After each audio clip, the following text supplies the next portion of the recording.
Zimbabue tiene estas fronteras y una población de aproximadamente 15 millones en una tierra poco interesante. La nación no produce mucho de nada. ¿Cómo hacen dinero entonces? Para 2/3 del país no lo hacen realmente, solo cultivan a nivel de subsistencia. Comercio y autosuficiencia. Eso significa que son autosuficientes, ¿verdad?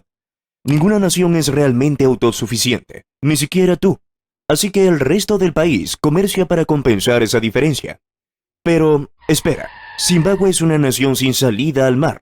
Necesitan pasar por Sudáfrica y Mozambique a través de estos ríos para enviar sus productos, a menos que los transporten por tren, lo que aún los hace depender de estos dos países, además de Zambia o Botsuana. Las fronteras africanas son notoriamente corruptas. Generalmente se requiere un extra para los oficiales cuando cruzan. Solo piensa en eso como un arancel. Todo esto lleva a que Zimbabue tenga una de las tasas de comercio per cápita más bajas del mundo. Y como verás más adelante, no mantuvieron buenas relaciones con ninguno de sus vecinos. Aunque si incluyes el contrabando en su comercio, la cifra sería mucho mayor. ¿Qué podrían estar contrabandeando? ¿Estupefacientes? No, más bien harina de oro y un poco de polvo blanco. Quizás hayas escuchado que Zimbabue es uno de los mayores productores de oro del mundo, representando la mitad de sus exportaciones. Producción de oro y minerales. Claro, producen mucho oro, pero no tanto como se piensa, solo unas 30 toneladas al año, el peso de una ballena jorobada. Lo que tienen en cambio es platino, cromo y algo de litio. La minería es la gran industria de Zimbabue, es la razón por la que fue colonizada en primer lugar. Casi todas las demás industrias son demasiado poco competitivas para que Zimbabue compita incluso con sus vecinos. Exportan cosas como oro, diamantes, níquel y algo de tabaco para la buena suerte, e importan todo lo necesario para un país moderno: alimentos, energía, productos químicos, vehículos, ropa, suministros industriales. Este bajo nivel de comercio los hace muy vulnerables a las fluctuaciones en el mercado interno, lo que significa que los tiempos son buenos, pero si los tiempos son malos, se ponen peor que en la mayoría de las otras naciones. No pueden minimizar los shocks con comercio exterior. Errores y colonización. Vamos a los errores entonces. Primer error. Estos tipos, qué amigables parecen. Imagina estar con los chicos en una tierra extranjera. Solo hay un problema. Aún viven aquí los nativos. Para la década de 1880 había un viejo enfrentamiento africano. Así es como fue que los británicos dijeron: quiero esta tierra. Luego los portugueses vinieron y dijeron: quiero esta tierra. Luego los boeres también y dijeron: quiero esta tierra. Y los nativos dijeron: ¡qué demonios! Esta tierra es mía. Así que los británicos le dijeron al rey que le darían armas y dinero si podían minar en la tierra. Después de pensarlo, dijeron: ¿qué más da? ¿Qué es lo peor que podría pasar? Excepto que los británicos no poseían esta tierra. Un tipo llamado Cecil Rhodes lo hizo, y no creían en él. Dios sí, porque ahora toda esta tierra se llamaba Rhodesia y gobernaba con su derecho divino de tomar todo el oro de su tierra. Las operaciones mineras fallaron al principio, pero aún así establecieron algunas granjas para grabar los alimentos. Rhodesia era varias cosas. Estaba segregada, era desigual y un poco más racista que la media de una conversación nocturna de juegos. Los blancos gobernaban la economía, el país y la tierra, apoderándose de ella de los africanos nativos, obligando a la mayoría a vivir en reservas. Desigualdad y tensión. Solo había un problema. A diferencia de estos países donde los británicos llegaron en gran número y dominaron el país, los británicos eran la minoría en Rhodesia, alrededor de 50.000 en la década de 1930 en comparación con los africanos, que eran millones. Esto llevó a un país donde una pequeña fracción poseía la mayoría de las granjas, minas, negocios, tierras y billetes. Si quieres actuar como un politólogo pretencioso, podrías decir que Rhodesia fue un caso ejemplar de instituciones políticas y economías extractivas, establecidas por una fuerza externa para su crecimiento a corto plazo. O, en lugar de eso, podrías decir que los británicos tomaron todas las cosas de los nativos para hacer algo de dinero rápido. Ya sea a través de impuestos altos sobre la producción nativa, impuestos sobre cada casa o juntas de comercialización que solían tomar un pequeño bono por su duro trabajo. Rodesia era más desigual que una fábrica de Nike en Bangladesh. Y cuando comenzó la Segunda Guerra Mundial, cientos de miles de nativos se mudaron a las ciudades para trabajos nuevos en manufactura, lo que solo aumentó las tensiones entre los dos grupos. Las décadas de 1950 y 1960 vieron el ascenso de grupos antigubernamentales militantes, como SAPU y NDP. A medida que los grupos crecieron y la gente siguió urbanizándose, su objetivo abierto era deshacerse del sistema rhodesiano. Independencia y guerra. Cuando Nyasalandia declaró la independencia en los 60 y luego Rhodesia del Norte también, ambos bajo gobierno africano, el sur quiso unirse a la fiesta y declaró su independencia del Reino Unido en 1965, bajo un gobierno de minoría blanca. Era inevitable. El Imperio Británico estaba seriamente en declive y el Reino Unido se estaba distanciando de ellos. Pero justo después, ¡boom!, comenzó la guerra de Bush en Rhodesia y duró 15 años. No ese tipo de guerra de Bush, era los rhodesianos contra los zimbabuenses, es decir, blancos contra negros. Obviamente causó destrucción, innumerables muertes y embargos. Así que cuando la guerra terminó, ganada por el partido ZANU-PF, el nuevo Zimbabue era uno de los lugares más destrozados del planeta. Gobierno de Mugabe.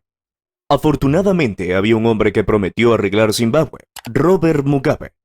Mugabe, el líder de ZANU-PF, en realidad no tenía intención de mejorar Zimbabue.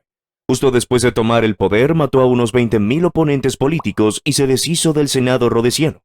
Era solo un poco corrupto, estableciendo aliados del ZANU-PF para controlar las nuevas industrias estatales, tomando el control de las juntas de comercialización y regulando fuertemente el comercio, por lo que tenías que comprarle a su partido. Algunos lo llamarían un empresario haciendo negocios, pero muchos otros prefieren el término ladrón. En lugar de intentar deshacerse de estas ideas devastadoras, quería ser el hombre que las manejara. Así que obviamente los antiguos colonos británicos se fueron corriendo de este nuevo país, llevándose gran parte del dinero y de la población educada con ellos. Algunos se quedaron. Aún tenían granjas, minas y recuerdos de infancia aquí después de todo. Además, cualquier tipo de inversión extranjera que quisiera regresar a Zimbabue fue espantada. El ZANU-PF quería arreglar la nación por sí solo, así que cualquier empresario independiente de Zimbabue que intentara abrir un negocio vendiendo, no sé, tapas de plástico, no podía por los altos subsidios dados a las industrias dirigidas por el ZANU-PF, los altos costos por la falta de importaciones y la represión por el miedo genuino de que se cuestionara el poder del ZANU-PF. Fracasos económicos y reforma agraria. Para los años 90, este sistema económico fracasó. Después de la caída de la URSS, ya no era tan cool tener una economía planificada, así que aceptaron préstamos de estos tipos para empezar un viaje hacia el libre mercado. No, dijeron los partidos del ZANU-PF, que eran los que controlaban todas las industrias estatales y recibían un cheque bastante bueno por su trabajo. Así que protestaron y los disturbios continuaron durante los años 90. Durante todo ese tiempo había una idea de romper en caso de emergencia. ¿Qué tal si tomamos toda la tierra de los agricultores blancos y se la damos a los agricultores negros? Nah, eso es demasiado loco. Y el debate murió hasta 1998. En el 98, Zimbabue fue a luchar en la Segunda Guerra del Congo, principalmente para proteger las inversiones de Mugabe en el país. Resulta que fue un movimiento increíblemente impopular, y los países cortaron su ayuda a Zimbabue. Cortaron el comercio, cortaron los lazos políticos y, lo más importante, cortaron la ayuda. Así que Zimbabue estaba en un punto bajo. No había guerra, pero Mugabe seguía adelante con sus malas ideas. Era hora de sacar esa idea loca del baúl de los recuerdos. En el 2000, emitió el decreto de reforma agraria que permitió a los africanos negros expulsar a los granjeros blancos de sus tierras. La idea de esta política se explica mejor con un par de palabras: igualdad económica. Consecuencias del decreto de reforma agraria. En realidad fue un esfuerzo de desesperación para ganar popularidad entre los negros rurales en su país. El ZANU-PF había sido expulsado de todas las ciudades, ahora dominadas por el Nuevo Movimiento para el Cambio Democrático, o MDC, que como su nombre lo sugiere, odiaba al ZANU-PF y quería la democracia y el cambio. Su símbolo era el signo de la paz. Zimbabue estaba al borde de la guerra civil de nuevo. La razón por la que el MDC tuvo tanto éxito se debió al rápido deterioro de la economía y la agricultura en los años 90. Por lo tanto, los granjeros blancos eran el único grupo de personas que mantenían a flote la economía. Deshacerse de ellos causaría un colapso económico masivo, un daño autoinfligido.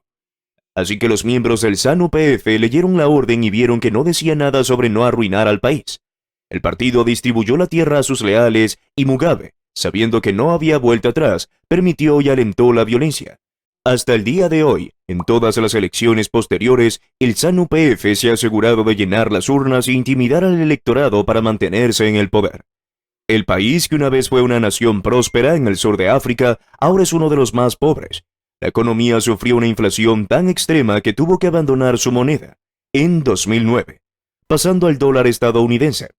La tasa de inflación alcanzó un máximo de 79.6 mil millones % en 2008. Para poner eso en perspectiva, los precios se duplicaban cada 24 horas. Durante ese tiempo, el ZANU-PF culpó a cualquiera, excepto a sí mismo, como un niño al que no le dieron suficientes dulces. En resumen, para el ZANU-PF todo el mundo era el enemigo. Más recientemente, Mugabe murió en 2019 y Zimbabue está liderado por su antiguo aliado Emmerson Mnangagwa, conocido como el cocodrilo, debido a su supuesta falta de principios y su astucia política. Sin embargo, en 2017 hubo un golpe de Estado que destituyó a Mugabe, y el país sigue luchando con sus problemas económicos hasta hoy. Entonces, si te preguntas cómo no manejar una economía, simplemente mira a Zimbabue. Corrupción extrema, políticas económicas desastrosas, nacionalización sin sentido y una guerra de independencia prolongada. Si te ha gustado el video, no olvides dejar tu like y suscribirte al canal para seguir apoyándonos y disfrutar de más contenido como este.